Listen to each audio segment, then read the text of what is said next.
gunung batuku dan kau kota bentengku, tak akan ku ragu.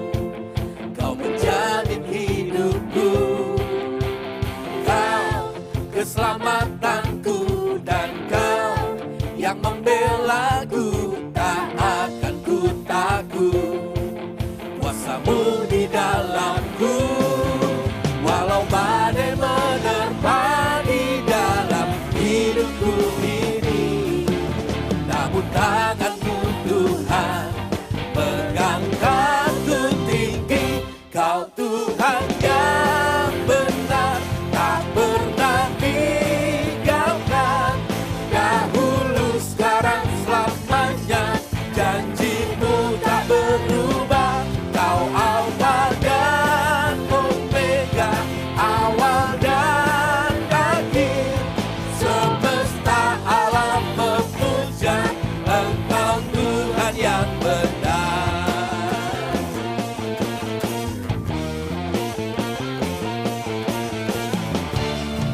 Kau gunung batuku, kau gunung batuku, dan kau kota bentengku, tak akan ku ragu. Kau menjamin hidupku, kau keselamatanku, dan kau yang membelaku, tak akan ku takut.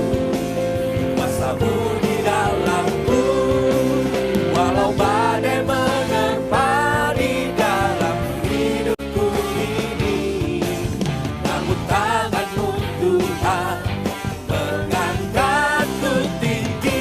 Kau Tuhan yang benar, tak pernah tinggalkan. Dahulu, sekarang, selamanya, janjimu tak berubah.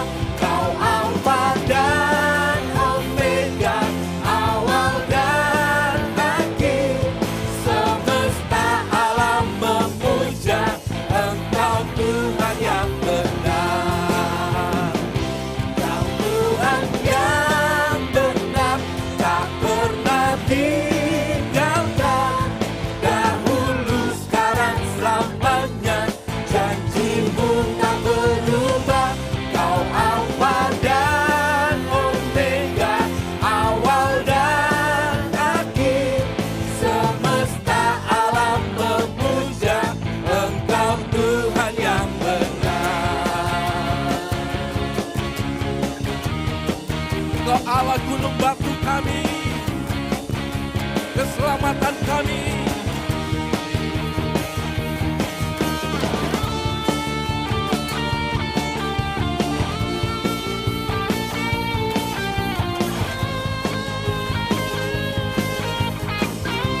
Walau badai menerpa, walau badai menerpa di dalam hidupku ini, namun tanganmu Tuhan pegangkanku tinggi.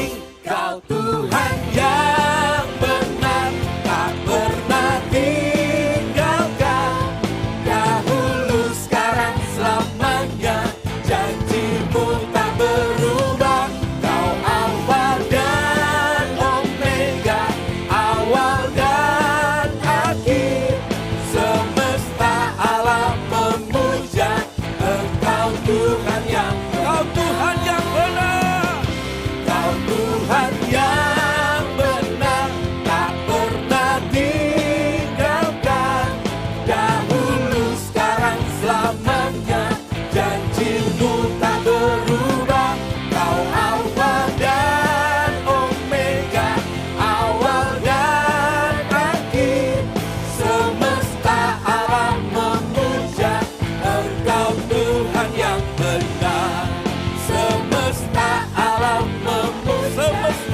worship you, Jesus.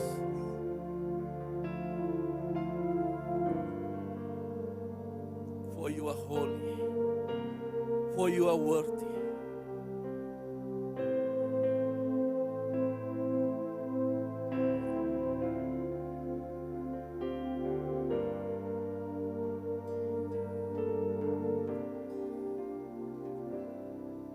I worship you, Jesus. I worship you with all of my heart and all of my soul. I love you. I love to worship you. I worship you, Jesus. I worship you with all of my heart and all of my soul. I love you. I love to worship you.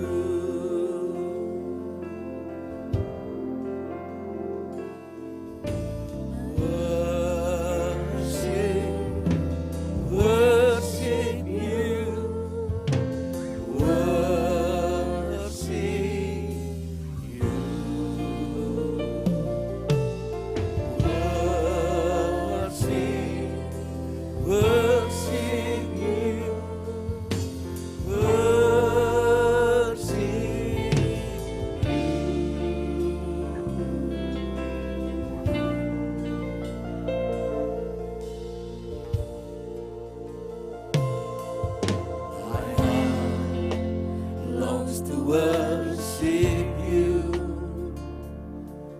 my soul longs to see you, Jesus.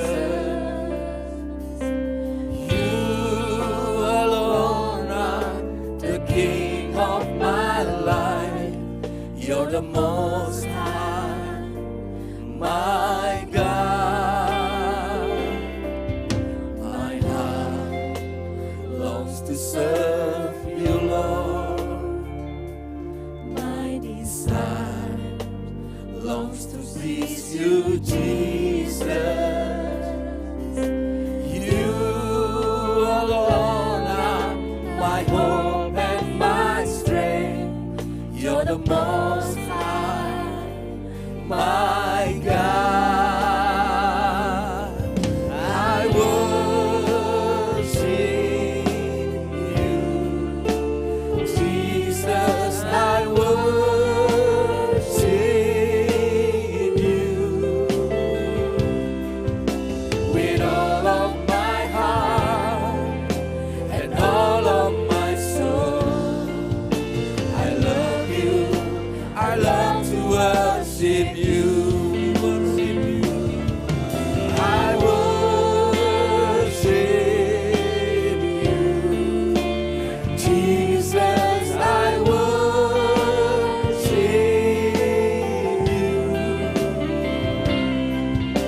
with all of my heart and all of my soul. I love you. I love to worship you. I worship you, Jesus. I worship you with all of my heart and all of my soul. I love you. I love to worship you. You are Lord, for you are worthy. Hallelujah. Jesus.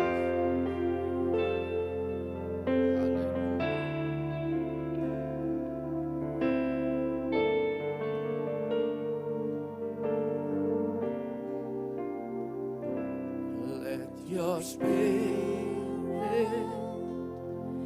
fill this place, sweet Spirit, fill my heart, let your presence fill this place as we worship you, as we worship you, let your Spirit fill this place, sweet Spirit, fill my heart, let your presence fill this place as we worship you, as we worship you, let your Spirit fill this place, sweet Spirit, fill my heart, let your presence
Saya rasa semua orang tua berkeinginan agar anaknya memiliki pengetahuan yang luas, keterampilan yang baik, dan budi pekerti yang luhur.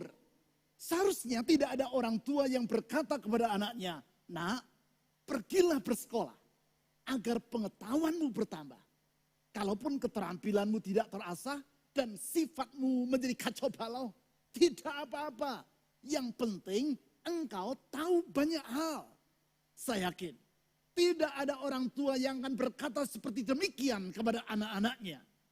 Semua orang tua tentu berharap bahwa pendidikan akan membuat anaknya memiliki pengetahuan yang luas, keterampilan yang baik, dan budi pekerti yang luhur. Hal yang sama yang Allah inginkan atas diri kita, anak-anaknya. Ia ingin agar kita mengetahui kehendaknya dan cakap atau terampil dalam melayani dirinya. Tetapi bukan itu saja.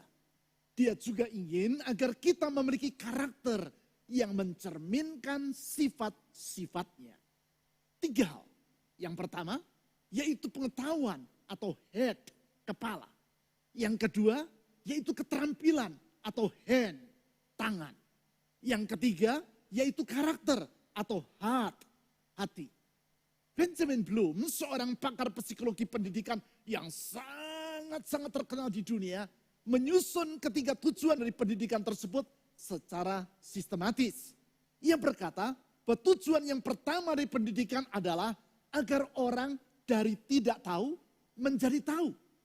Hal ini dapat dicapai antara lain melalui mendengar ceramah atau membaca buku. Dengan banyak mendengar ceramah dan membaca buku-buku yang bermutu, maka pengetahuan kita akan bertambah.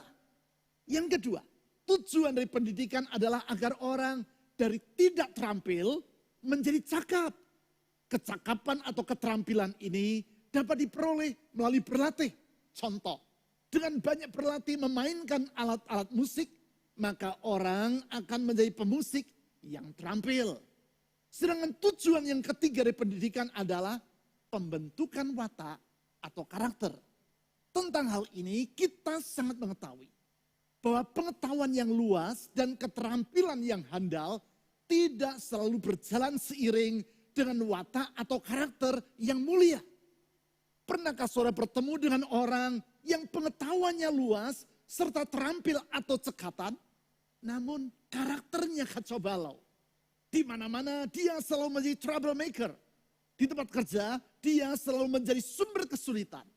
Di rumah dia selalu menjadi sumber persoalan. Di dalam pergaulan dia selalu menjadi sumber pertengkaran. Padahal pengetahuan dan keterampilan yang ia miliki adalah luar biasa. Hal ini menunjukkan bahwa pembentukan watak atau karakter tidaklah dapat dicapai hanya dengan membaca buku, mendengar ceramah, ataupun berlatih. Benjamin Bloom berkata bahwa sifat atau karakter terutama terbentuk melalui pengalaman-pengalaman yang kita lewati.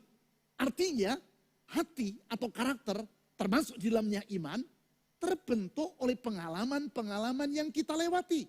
Di antaranya yaitu pengalaman bersama dengan Tuhan dalam menghadapi kesukaran sehari-hari. Itu sebabnya tidaklah mengherankan sejak umat Israel keluar dari perbudakan di Mesir sampai ke kaki Gunung Sinai, sebagaimana yang dicatat di dalam Keluaran pasal 14 sampai 17, Allah mengizinkan mereka melewati berbagai kesukaran. Perjalanan yang kurang dari 3 bulan itu diwarnai dengan 5 kesulitan secara berturut-turut.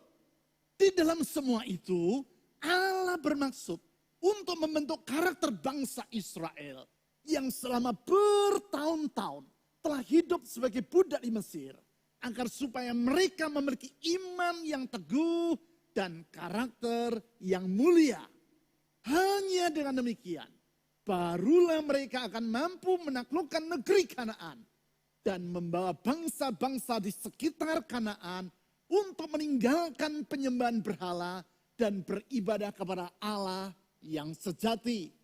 Melalui kesukaran-kesukaran tersebut, Allah mengikis mentalitas budak dari dalam diri umatnya dan membentuk mentalitas pahlawan iman dalam kehidupan mereka. Melalui 5 kesukaran tersebut, Allah mengajar umatnya agar yang pertama, mereka tetap hidup di dalam pengharapan di masa kesesakan. Itulah yang mereka alami melalui kesukaran di Laut Teberau, sebagaimana yang dicatat di dalam Keluaran pasal 14. Yang kedua, Allah mengajar umatnya agar mereka tetap hidup di dalam pengharapan di masa yang mengecewakan. Untuk itu, Allah mengizinkan mereka melewati kesukaran dalam bentuk air yang pahit di Mara, seperti yang dicatat di dalam Keluaran pasal 15. Selanjutnya yang ketiga, Allah mengajar umatnya agar mereka tetap hidup di dalam pengharapan di masa pengujian. Pembentukan ini Allah lakukan dengan mengizinkan mereka mengalami kelaparan di padang gurun Sin, yaitu sebagaimana yang dicatat di dalam Keluaran pasal 16. Ketiga pembentukan melalui kesukaran ini telah kita pelajari di dalam 3 minggu yang lalu secara berturut-turut. Hari ini kita akan mempelajari pembentukan yang keempat, yaitu melalui kesukaran yang keempat. Minggu depan kita akan menelaah pembentukan yang kelima yang Allah lakukan dengan mengizinkan umatnya menghadapi kesukaran yang kelima. Pembentukan yang keempat, yaitu dengan tujuan agar umatnya tetap hidup di dalam pengharapan di masa ketidakpastian. Hal ini dicatat dalam Keluaran pasal 17 ayat 1 sampai 7. Mari kita pelajari peristiwa tersebut supaya bila ada di antara saudara yang saat ini sedang melewati masa yang serba tidak pasti, masa di mana hari esok terasa serba tidak menentu, maka sebaliknya dari hidup dalam keputusasaan, saudara dapat tetap hidup di dalam pengharapan. Hope again. Hidup di dalam pengharapan yang tidak akan mengecewakan. Hope again. Untuk itu, mari kita baca terlebih dulu ayat 1. Agar kita dapat melihat latar belakang dari peristiwa ini. Keluaran pasal 17 ayat 1. Kemudian berangkatlah segenap jemaah Israel dari padang gurun Sin, berjalan dari tempat persinggahan ke tempat persinggahan. Perhatikan, sesuai dengan titah Tuhan, sesuai dengan firman Tuhan, sesuai dengan tuntunan Tuhan. Lalu berkemahlah mereka di Rafidim. Tetapi di sana tidak ada air untuk diminum bangsa itu. Catatan ini menunjukkan bahwa bila saat itu umat Israel tiba di Rafidim, hal tersebut adalah karena mereka menaati titah Tuhan. Artinya, bila sekarang mereka tiba di tempat di mana tidak ada air untuk diminum, hal tersebut adalah karena Tuhan yang memimpin mereka ke sana. Artinya, kalau di saat itu mereka mengalami kesukaran, yaitu bahaya kehausan, hal itu bukan karena keinginan mereka. Bukan pula karena mereka berjalan sekehendak hati mereka. Bukan. Tetapi justru karena mereka menuruti tuntunan Tuhan. Coba bayangkan. Umat Israel belum genap 3 bulan keluar dari Mesir. Dan sekarang mereka untuk yang kesekian kalinya menghadapi keadaan yang sangat membahayakan. Memang 3 bulan yang lampau mereka hidup menderita sebagai budak di Mesir. Namun setidaknya di Mesir mereka tidak mengalami kelaparan apalagi kehausan seperti sekarang.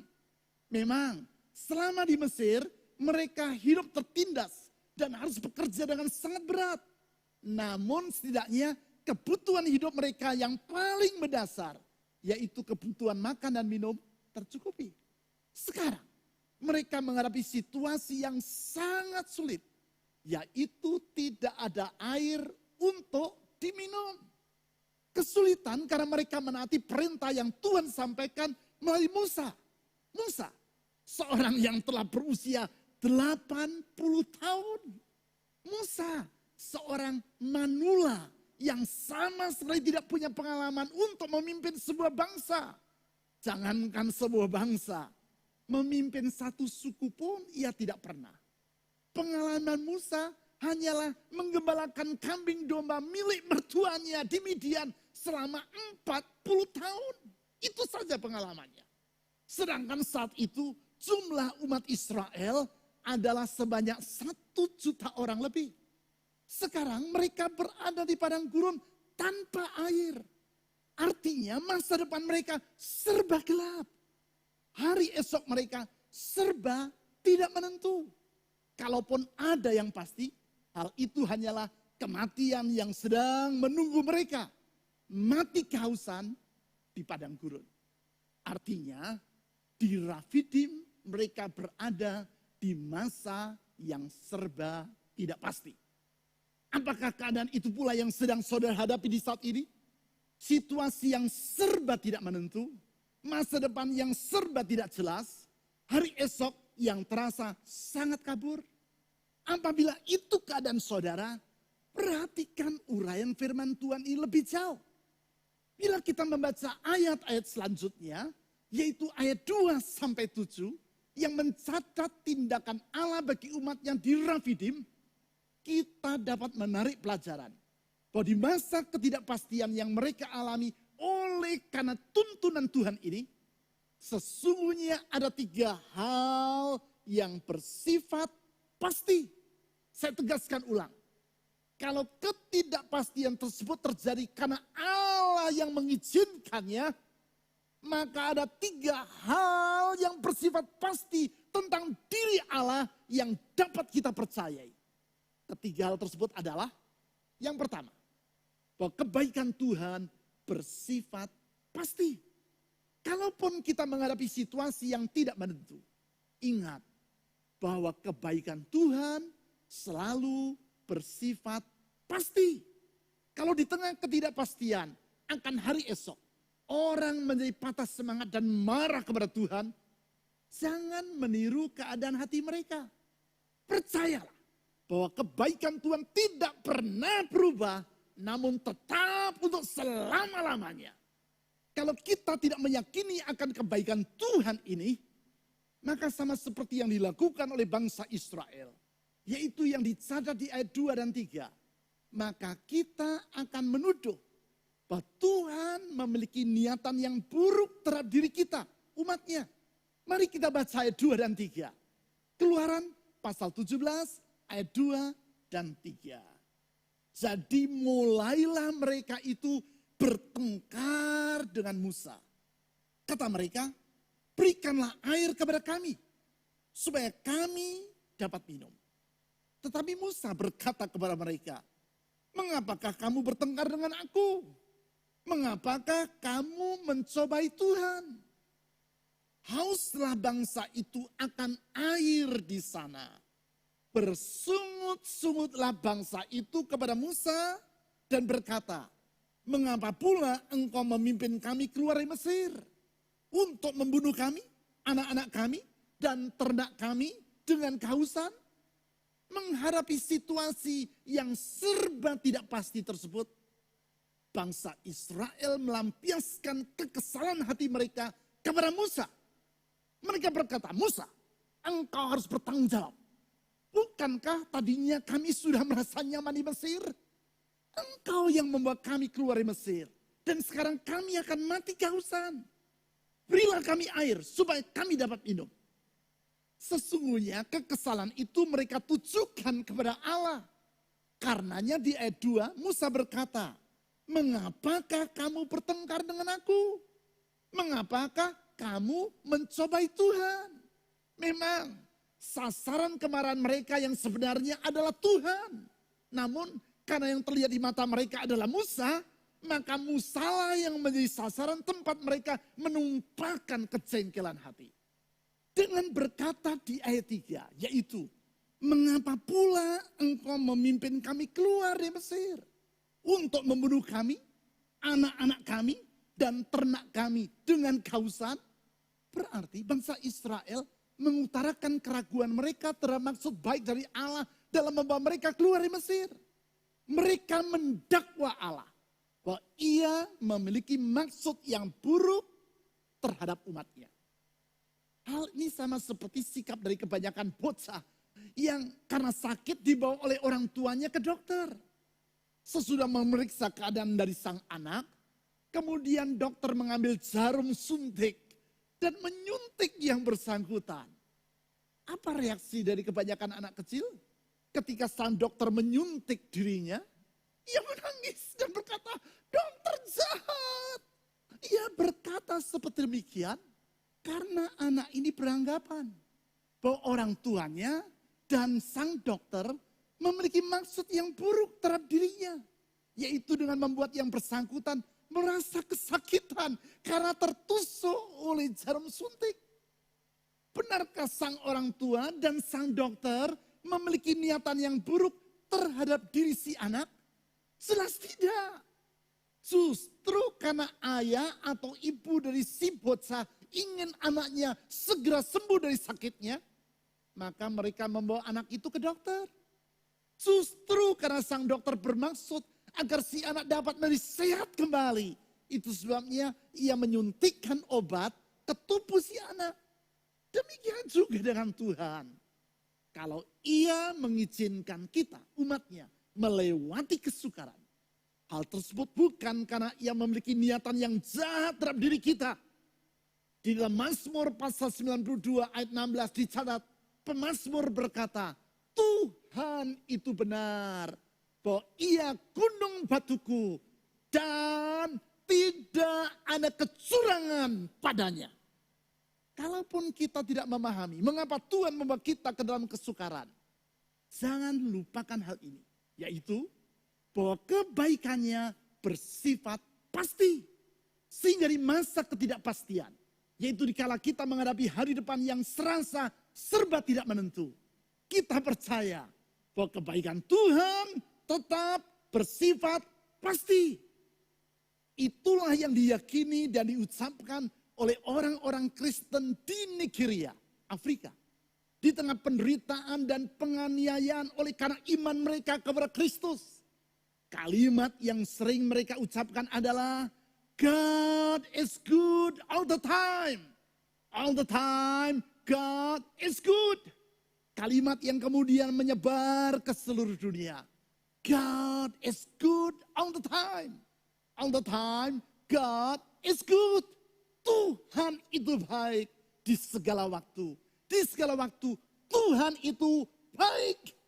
Apabila saat ini saudara sedang menghadapi masa ketidakpastian, katakan bersama dengan saya, God is good all the time. All the time, God is good. Ya, di masa ketidakpastian, percayalah bahwa kebaikan Tuhan itu bersifat pasti. Yang kedua, di masa ketidakpastian, percayalah bahwa kuasa Tuhan bersifat pasti. Adanya kesukaran sama sekali tidak menunjukkan bahwa kuasa Tuhan bersifat terbatas. Justru sebaliknya, di dalam kesukaran kita dapat melihat betapa besar kuasa Allah yang sesungguhnya. Besarnya kuasa Allah yang bersifat pasti ini terlihat dalam tindakan yang ia lakukan untuk menolong umatnya yang sedang menghadapi bahaya kehausan di Rafidim. Hal tersebut dicatat di ayat 4 sampai 6. Mari kita membacanya. Keluaran pasal 17 ayat 4 sampai 6. Lalu berseru-serulah Musa kepada Tuhan. Katanya, apakah yang akan kulakukan kepada bangsa ini? Sebentar lagi mereka akan melempari aku dengan batu. Ayat 5. Berfirmanlah Tuhan kepada Musa. Berjalanlah di depan bangsa itu.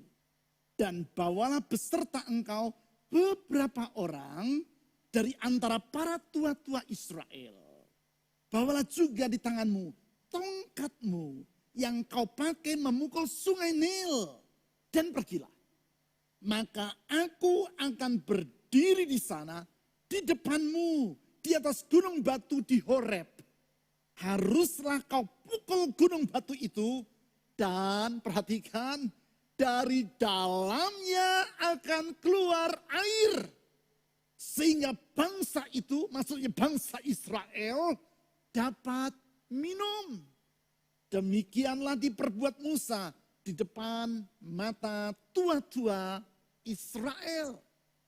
Di sini dicatat bahwa Allah menyuruh Musa untuk memukul gunung batu yang ada di Rafidim atau Horeb dengan menggunakan tongkat yang telah dipakai oleh Musa untuk memukul sungai Nil di Mesir. Sebagaimana yang dicatat di ayat 6, maka mengalirlah air keluar dari dalam gunung batu tersebut. Tentu mukjizat ini terjadi bukan karena tongkat yang digunakan oleh Musa untuk memukul gunung batu itu merupakan tongkat yang ajaib atau istimewa. Abrakadabra, keluar air. Bukan demikian.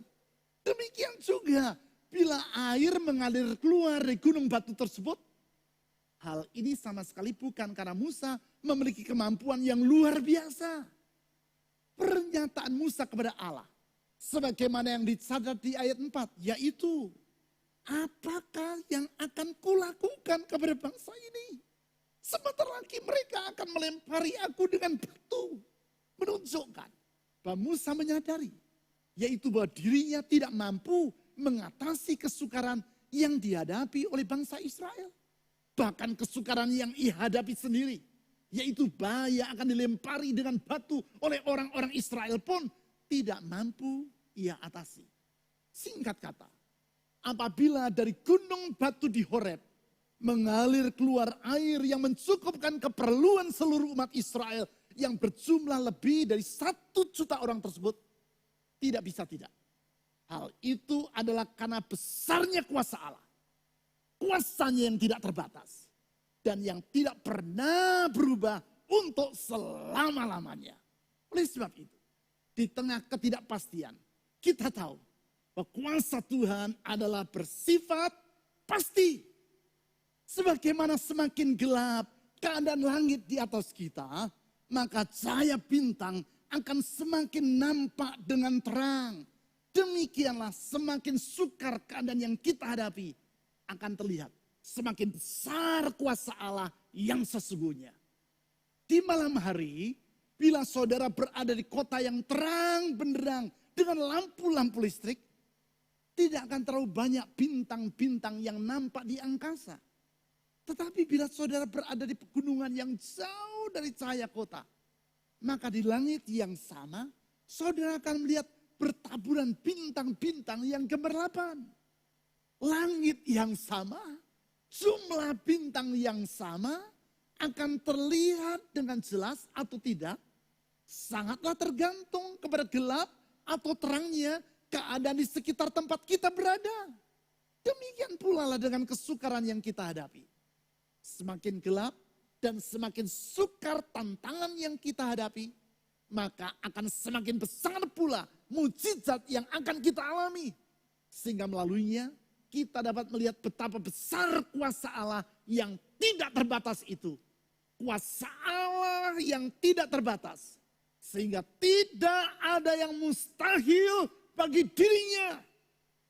Oleh sebab itu kita dapat berkata, God is powerful all the time. All the time, God is powerful. Tuhan itu sangat berkuasa di segala waktu. Di segala waktu, Tuhan itu sangat berkuasa. Ucapkanlah bersama dengan saya, God is powerful all the time. All the time, God is powerful. Tuhan itu sangat berkuasa di segala waktu.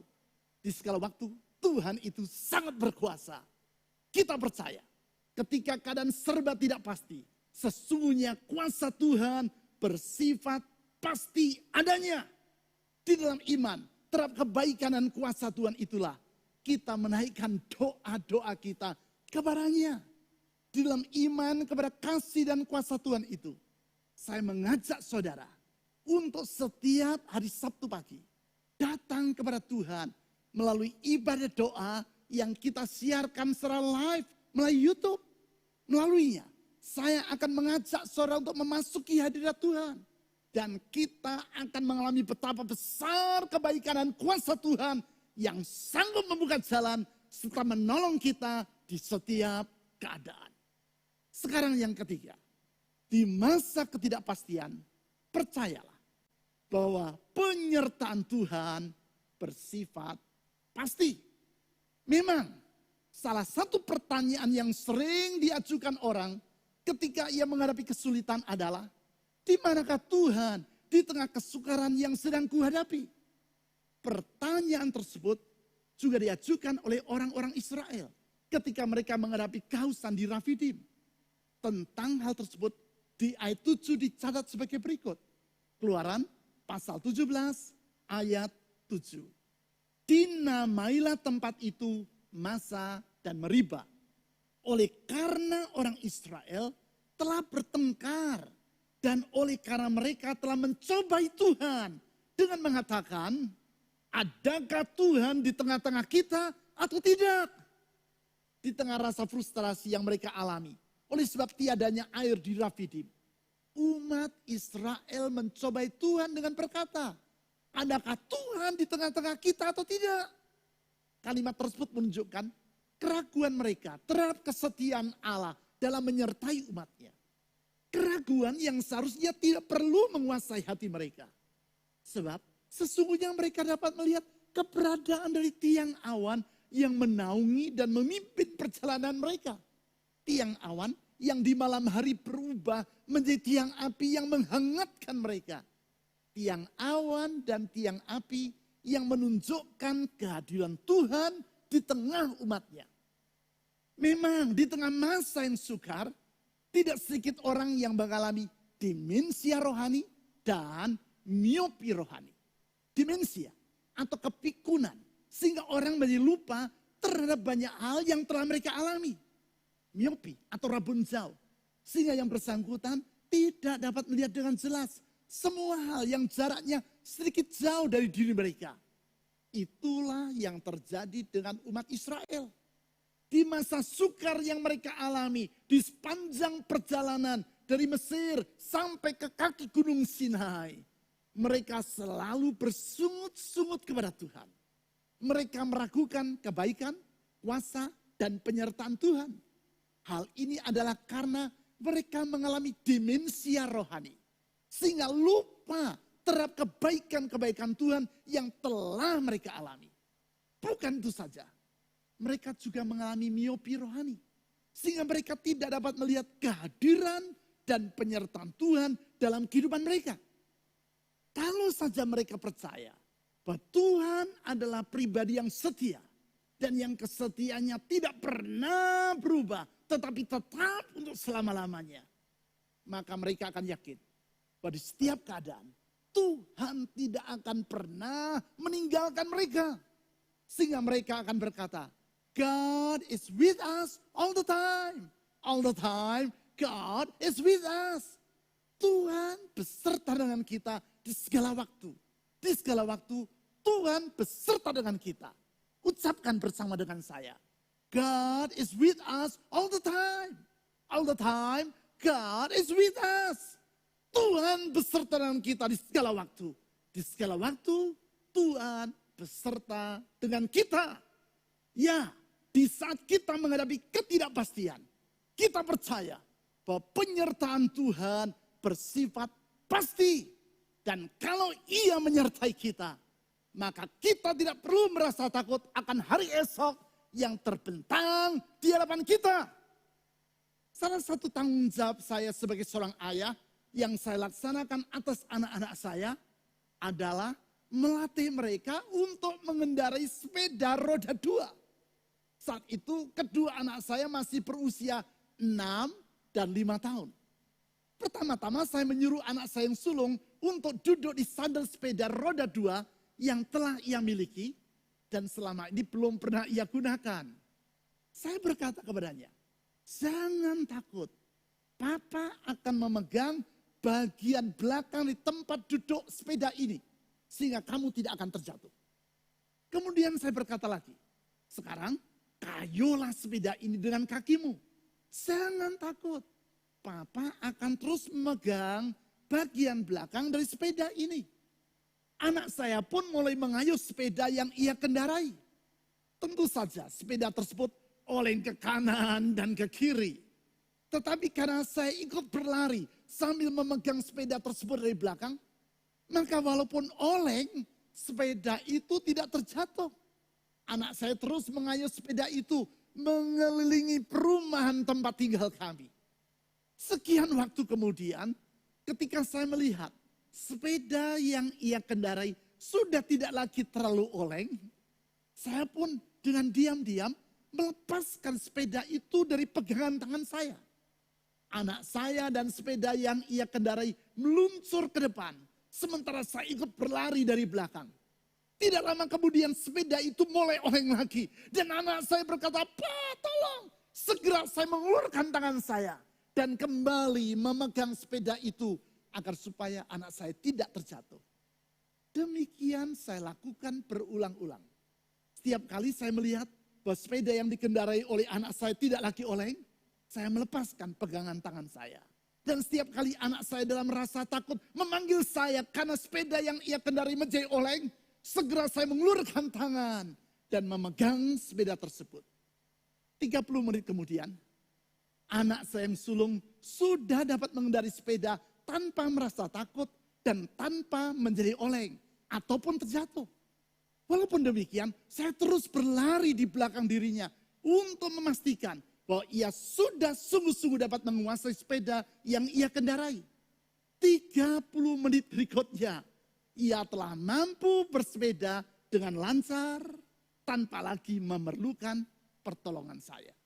Selanjutnya, hal yang sama saya lakukan bagi anak saya yang kedua.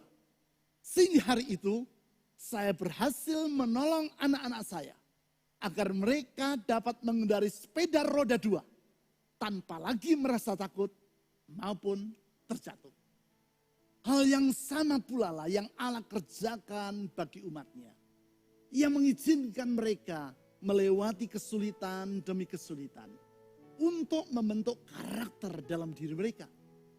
Dari karakter para budak yang setiap kali menghadapi kesukaran menjadi ketakutan, berubah menjadi umat Tuhan yang bermentalitas pahlawan.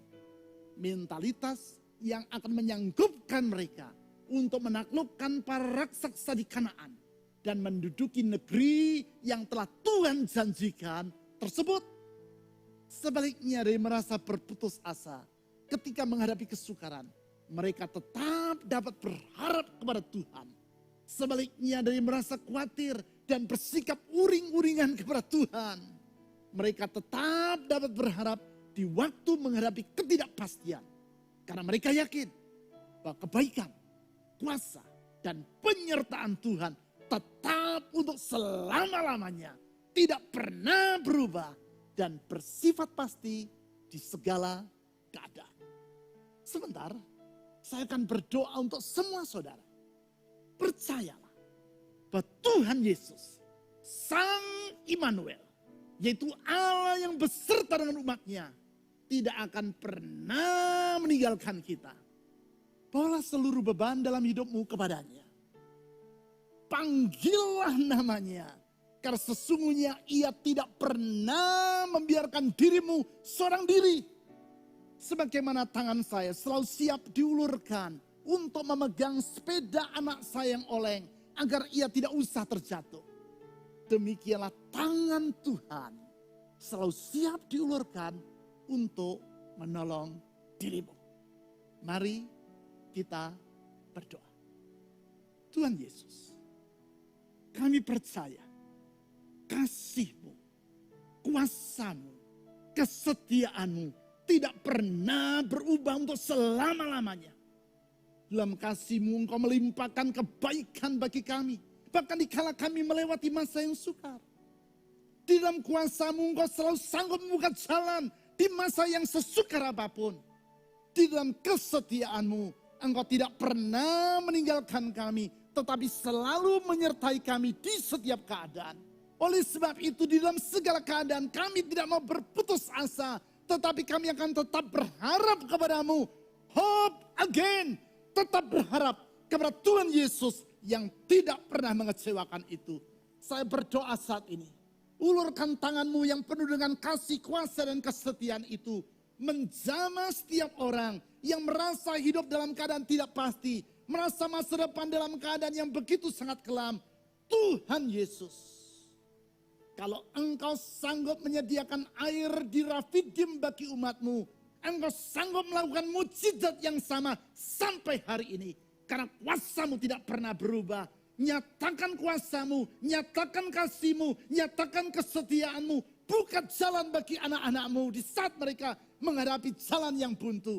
Karena sesungguhnya kalau Tuhan yang membuka pintu, tidak ada kuasa apapun yang sanggup menutupnya. Buka jalan bagi anak-anak-Mu, buka jalan bagi anak-anak-Mu, buka jalan bagi anak-anak-Mu. Ulurkan kesembuhan-Mu, ulurkan pemulihan-Mu. Angkat hidup mereka, kokohkan hidup mereka, tolong hidup mereka, tuntun mereka, sertai mereka. Sehingga semua kami dapat melihat bahwa sesungguhnya dalam Yesus ada pengharapan, bahwa sesungguhnya dalam Yesus ada jalan keluar, bahwa sesungguhnya dalam Yesus ada hari esok yang pasti dan yang tidak akan mengecewakan. Di dalam nama Yesus Kristus, Tuhan yang hidup, kami telah berdoa. Amin. Shalom. Mari kita mempersiapkan diri untuk persembahan. Sebelumnya mari kita berdoa. Puji syukur kami naikkan ke hadapan-Mu Bapa. Terima kasih Tuhan, di masa-masa ketidakpastian ini Tuhan masih begitu baik dalam hidup kami Bapa. Terima kasih untuk segala yang sudah berlaku dalam hidup kami Bapa. Biarlah Tuhan yang senantiasa selalu memberikan yang terbaik bagi hidup kami. Terima kasih untuk semuanya Bapa. Saatnya kami akan memberikan yang terbaik buat Engkau Tuhan. Biarlah persembahan kami, persembahan umum maupun persembahan perpuluhan ini Tuhan, kami naikkan hanya untuk kemuliaan nama-Mu saja Tuhan. Terima kasih Bapa, berkati persembahan kami di dalam nama Tuhan Yesus. Silakan memberi. Amin.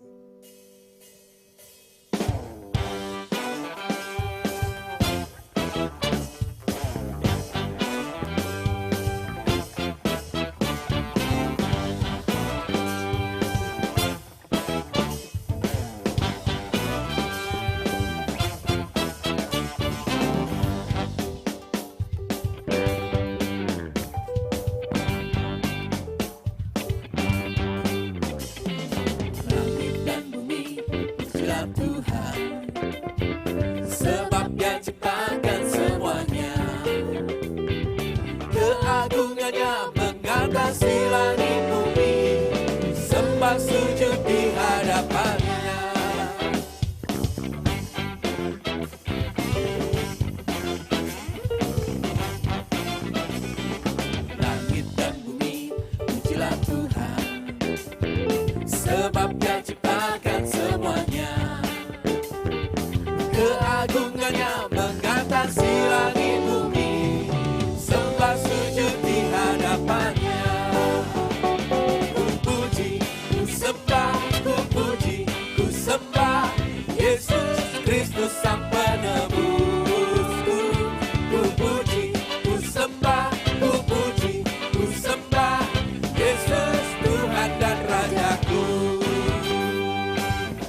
Haleluya, terpuji namamu ya Tuhan.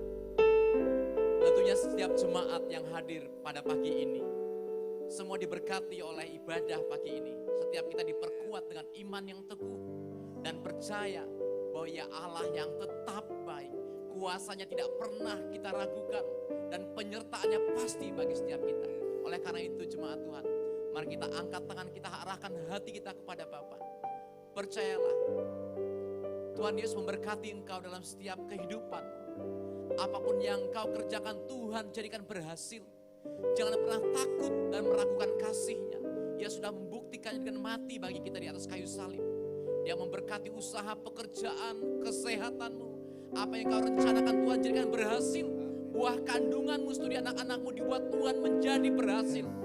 Berkat daripada Allah Bapa, kasih sayang daripada Yesus Kristus Tuhan, dan persekutuan dari Roh Kudus memberkati kita sekarang sampai selama-lamanya. Dan setiap kita yang sudah diberkati berkata, amin. Selamat hari Minggu, Tuhan Yesus memberkati.